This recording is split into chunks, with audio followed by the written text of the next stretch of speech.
Sir আপনার ভক্তরা আসছে, 2 মিনিট একটু কথা বলেন। ও শিট, নো, ভেরি গুড। আমি একটা কন্টেন্ট ভাবতেছিলাম, এর ভিতরে আবার ডিস্টার্ব ফিল। আচ্ছা, কি বলবো বলো। স্যার আপনি মনে হয় আমাকে চিনবার পারেন নাই। ওই যে আর আগে বুদ্ধি নিলাম না, আর আপনার বুদ্ধি মতে বাড়ির যা গরু ছাগল বেচা, এই ধানে যে কত সুন্দর পোশাক পাতি, তারপরে এই যে আপেল ফোন কিনছি। কিন্তু দুঃখের বিষয় কি স্যার জানেন, 2 মাস হলো ভিডিও করি, কিন্তু একটা ভিডিও ভাইরাল হয় না। চেনে রে? হ্যাঁ স্যার, 70 উপর ভিউ যায় না স্যার। তাহলে দেখেন এখন আমাদের উপায় কি, একটা বুদ্ধি দেন স্যার। হ্যাঁ স্যার, আমরা বাইরে লমুক হবে আর টিয়া কামে হমুক হবে স্যার। ও শিট, নো। ভাইরাল কি তোমরা মুড়ির মোয়া পাইছো যে চাইলেই হয়ে যাবে? এক সিস্টেমে হয় নাই, সিস্টেম চেঞ্জ করতে হবে। এই, তোমার কি বউ আছে? না স্যার, আমি ছাত্র মানুষ, পড়াশোনা বাদ দিয়ে ভিডিও করা শুরু করছি, বউ কোনে পামু?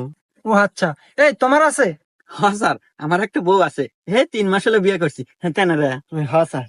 এই তো লাইন পাওয়া গেছে। আচ্ছা, তোমার বউ দেখতে কেমন? হ্যাঁ আছে